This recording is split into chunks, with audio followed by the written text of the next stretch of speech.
inspection should include first of all the overall impression about the patient, and then you have to look at the front of the chest and see whether both sides of both hemithoraces are moving equally or not. Have a view from the side, and best is to go at the level of the chest, और फिर उस पर देखें कि chest की कोई deformity आपको बाज़ औक़ात इसके ऊपर या एसिमेट्री नज़र आती है. And third thing is you need to go at the foot end and then see the chest movements. अक्सर मैंने देखा कि foot end is the best position to see for any asymmetry. In pleural effusion, one side of the chest would be moving less, and as a rule the side of the chest which is moving less is pathological side. So go at the foot end and again see whether there is any asymmetry in the chest movement.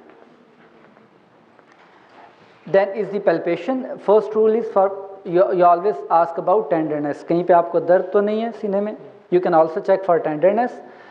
And again, when you check for the tenderness, you have to at least intermittently look at the face of the patient for any facial grimacing. बाज़ औक़ात लोग यूँ देख रहे होते हैं, they are not looking at the face. You need to look at the face for any tenderness. ठीक है, so grossly you look for any chest tenderness. In palpation, again you localize the apex beat. In order to see what is the position of the apex beat, the first thing is to identify the intercostal space. Always follow the rule. I mean, there are some examiners जो बहुत precise आपको command देते हैं जब उन्होंने methods देखने होते हैं. Like last year, अगर उन्होंने ये देखना था कि आपके methods कैसे, they would say auscultate the base of the heart. Base of the heart means aortic and pulmonary areas. But in order to identify, the examiner may say auscultate the pulmonary area, but first you need to identify where is the pulmonary area. So pulmonary area is in, for example, in second left intercostal space. I need to identify the suprasternal notch. पहले उसको identify करें. Go down, identify manubrium sterni, angle of Lewis. उसके साथ जो है that is second intercostal space. So ये मैंने apex beat identify की. Manubrium sterni, second, third, fourth and fifth intercostal space. Again यूँ देखें medial और lateral end of the clavicle, mid clavicular point, उससे यूँ arbitrary examiner को show करने के लिए, and it's just medial to or lateral to the mid clavicular line. Second thing is you need to palpate for the trachea. Tracheal palpation के लिए again head should be in the central position. There should be no pillow, or there are different methods: one finger method, two finger method and three finger method. An easy way, like in three finger method, you can identify. अच्छा, trachea की जो position आपने देखनी होती है, बहुत सारे लोग सिर्फ अपर पार्ट ऑफ नेक के अंदर देखते हैं, जहाँ पे वैसे भी it's in the central position. जो ट्रेकियल डिविएशन मिलती है आपको इन केस ऑफ कोलैप्स और in case of pleural effusion, वो जनरली डीप होती है. So you need to go deep, और पेशेंट को बताएं कि इससे आपको खांसी हो सकती है. मैं आपके गले का मुआयना करने लगा हूँ, इससे आपको खांसी हो सकती है. So and the one preferred method, single finger method, is you can find the distance between the trachea and sternocleidomastoid on one side and then again on the other side, and you need to slightly go deep. दूसरा तरीका ये ऐसे देख सकते हैं आप, mid line में है, and is it equidistant on both sides. ये दो चीज़ें, number one chest movements and number two position of the trachea. I think these are two best examination findings that can lead you to a diagnosis. We'll discuss कि ये कैसे कर सकता है. And then अगला स्टेप क्या है palpation के अंदर? Tactile fremitus भी देखते हैं आपने.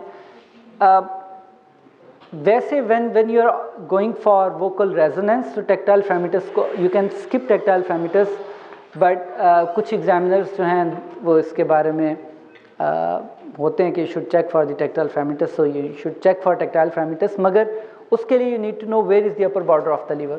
तो although percussion इसके बाद आती है, मगर tactile fremitus को चेक करने से पहले you need to look for the upper border of the dullness of the liver.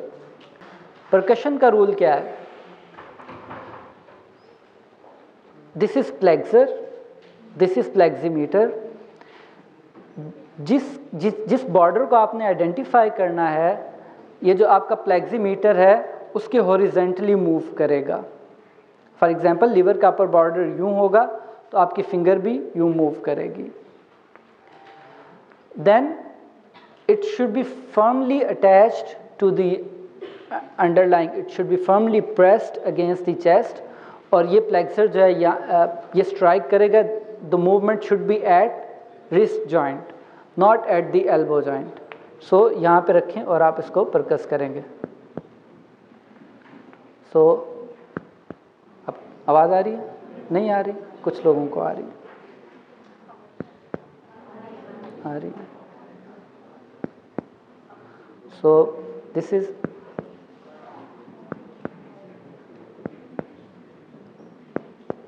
तो यहाँ पे नोट जो है वो चेंज हो गया, जहाँ पे ये इम्पेयर्ड हो जाता है that is the upper border of the liver. So again मैं देखूँगा second, third, fourth and fifth intercostal space के अंदर it's upper border of the liver.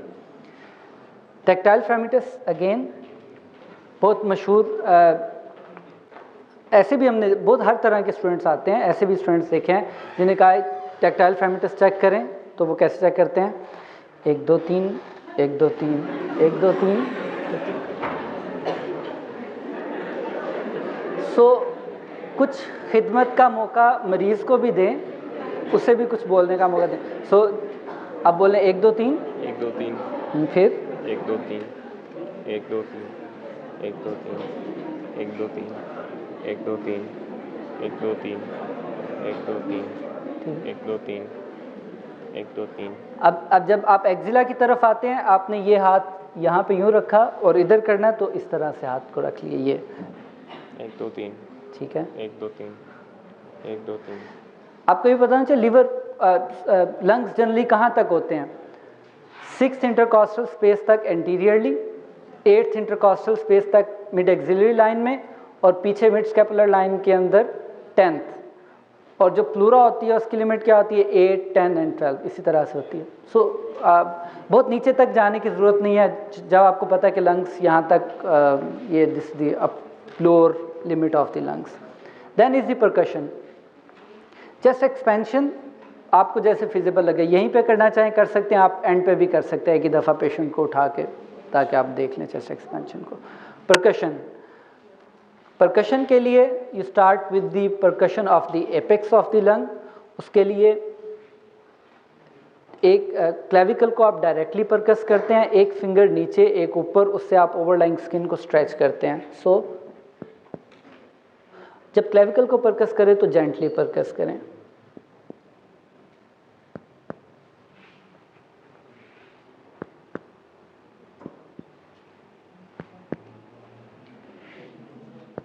और वो कहते हैं where there is a pair always compare.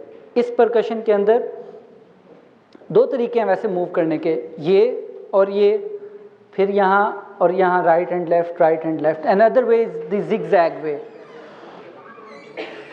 Second, फिर यहाँ से थर्ड पे आ जाएं, थर्ड पे आ जाएं, थर्ड से फोर्थ पे आ जाएं, फोर्थ और आपको समझ आ रही है मेरी बात? This is another way. Again you are comparing, लेकिन आपकी हैंड की मूवमेंट बहुत ज़्यादा नहीं होगी, बार बार आप इस तरह से नहीं आ रहे, बल्कि ये पैटर्न चल रहा है यूं, इस तरह से। सो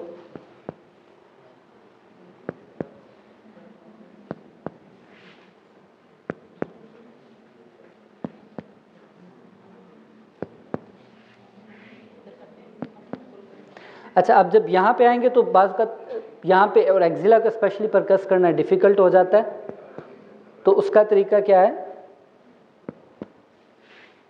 अब आप हाथ को इस तरह से रख लें।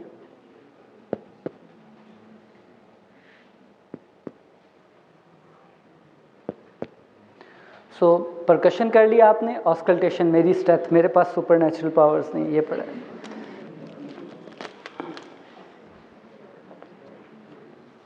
And then is the auscultation. मैं भी नहीं लगा रहा, मुझे अपनी आवाज़ का अंदाज़ा नहीं होगा। ऑस्कल्टेशन एपिसिस से स्टार्ट करें। अच्छा, बाज़ लोग ऐसे ऑस्कल्टेट करते हैं कि they are not listening to the breath sound, सिर्फ एग्जामिनर को दिखाने के लिए। अभी वो सांस ले ही रहा होता है और आपकी स्टेथ हवा में होती है। अच्छा, एक और, हालांकि मुझे ये अजीब लग रहा है कि मैं आपको बहुत बेसिक बातें बता रहा, लेकिन एग्ज़ाम के अंदर जो चीज़ें देखी हैं, एक स्टूडेंट ने स्टेथ ऐसे लगा ली, एग्जामिनर आया उसके पास, उसने कहा बेटा स्टेथ तो सीधी कर लें। तो उसने क्या कहा, उसने कहा सर सीधी तो है। ये सीधी स्टेथ होती है। एक और कैंडिडेट था जो चेस्ट को एग्जामिन कर रहा था, कैसे ऑस्कल्टेट कर रहा था।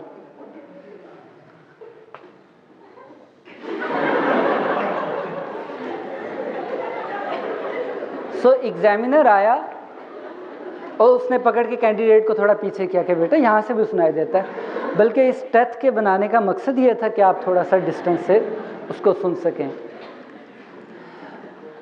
और परकशन के ऊपर तो I think this is the funniest part of the examination. अच्छा, हमारे लड़कियां बहुत अच्छा परफॉर्म करती हैं, मगर दो चीज़ों के अंदर इनका बहुत बड़ा प्रॉब्लम है। एक परकशन, और खुदा के लिए नाखून काट के आइएगा, वरना नाखून नहीं काटा होता बाज़ लोगों ने, मतलब ये चीज़ें जो देखी और यूं परकस कर रहे होते। अच्छा, और अगर नाखून काट लें तो फिर परकशन कैसी होती है। Same is true for the deep tendon reflexes, लेकिन जब हम CNS में करेंगे तो मैं उस दिन के लिए, ये दो चीज़ें हैं जिसके ऊपर स्पेशली आपको फोकस करने की ज़रूरत है। Your percussion should be good. Auscultation में अगेन कौन से एरियाज है जिनको कवर करना है। एपेक्स, फ्रंट में मिड क्लेविकुलर लाइन के अंदर आए, इसी तरह से एक्सिले जो हैं इनको सुने, पहले ब्रेथ साउंड्स को सुने और उसके बाद वोकल रेजोनेंस जो है उसके लिए सुने, बोले। अच्छा, ब्रेथ साउंड्स ऑस्कल्टेट करते हुए if you find creps, the next step is ask the patient to cough out, खांसी करें और उसके बाद दोबारा जो है वो उस एरिया को ऑस्कल्टेट करें। इफ दीज आर सेक्रीशंस तो वो the character would change. Fibrosis है फॉर एग्जांपल, तो उसके अंदर the character would not change with the cough. और उसी तरह से आपने वोकल रेजोनेंस के लिए देख लिया। एक आध चीज़ ऑस्कल्टेशन के ऊपर और एडिशनली है, if your findings are consistent with pleural effusion, तो जनरली जब प्लूरल एफ्यूजन होती है तो उसके ऊपर बाज़ का there is a small zone of lung collapse, जो फ्लूइड है वो लंग को पुश करता है और lower part of the lung जो है वो कोलैप्स हो जाता है, collapse with a patent bronchus.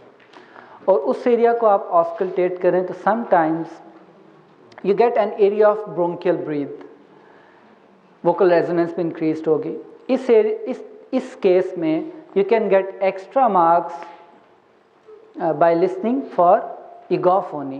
What is egophony? उस एरिया के अंदर आप मरीज से के बोले ई, और अगर ये कोलैप्स विद पेटेंट ब्रोंकस है तो इट विल टर्न इनटू आ। आप सुनेंगे तो आपको जो साउंड सुनाई देगी वो आ की होगी, ई आ। I think it's Greek word ego Latin भी है, ईगो मीन्स सेल्फ, लेकिन ये वो नहीं है। इट्स अ ग्रीक वर्ड जिसका मतलब है गोट, जैसे गोट की आवाज़ होती है। सो पेशेंट से ये बोले ई और आपको जो आवाज़ आएगी आ, this is egophony. It's seen in cases of collapse with patent bronchus, sometimes in setting of consolidation as well. So any question regarding the examination of front of the chest?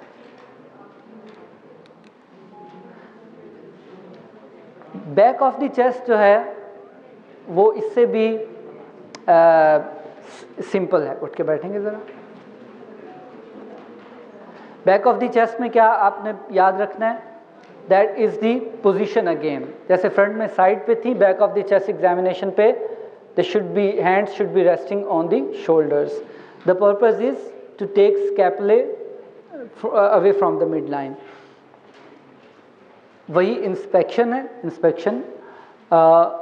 Palpation में obviously sorry मैंने front पे आपको palpation और chest movements के बारे में नहीं बताया, चलें बैक पे आपको बता देता हूँ। जो आपके the thumbs should not be touching the chest wall, ठीक है, गहरा सांस लें, ठीक है। जो लोअर बॉर्डर ऑफ द या जो लोअर रिब्स होती हैं उनके ऊपर चेस्ट एक्सपेंशन इस तरह से होती है। मिड में इस तरह से मिड लाइन में बाहर की तरफ मूव करते हैं। तो यहाँ पे करेंगे तो गहरा सांस लें, फिर ठीक है। इसी तरह से एपिसिस के लिए गहरा सांस लें,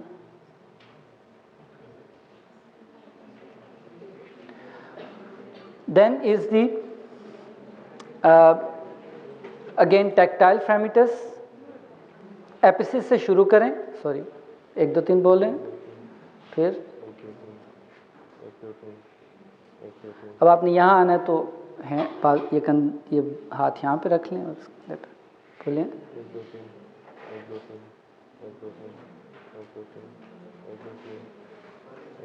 अच्छा ये याद रखिए कि जब नीचे मिड में आते हैं इंटरस्कैपुलर रीजन के अंदर, तो again medial 2 centimetres on each side उनको छोड़ दें और उससे साइड पे रहते हुए, और फिर इस पैटर्न के अंदर जे पैटर्न समझ लीजिए, इसके अंदर आपने करना है। और इसी तरह से एक्सिले भी again lateral side of the chest. बोलिए 1 2 3। अब परकशन आपने स्टार्ट करनी है, तो परकशन के लिए एपिसिस से ही परकशन स्टार्ट करेंगे।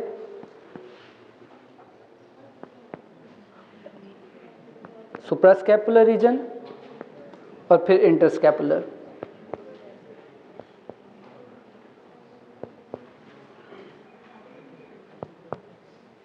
अच्छा यहाँ पे तो आपकी फिंगर की डायरेक्शन ये रहेगी, मगर रिब्स नीचे स्लांटिंग होती है ना, तो आपको इसको थोड़ा सा टेंजेंशियली प्लेस करना पड़ता है एट एन एंगल। आपको पता चल जाता है इंटरकॉस्टल स्पेस से।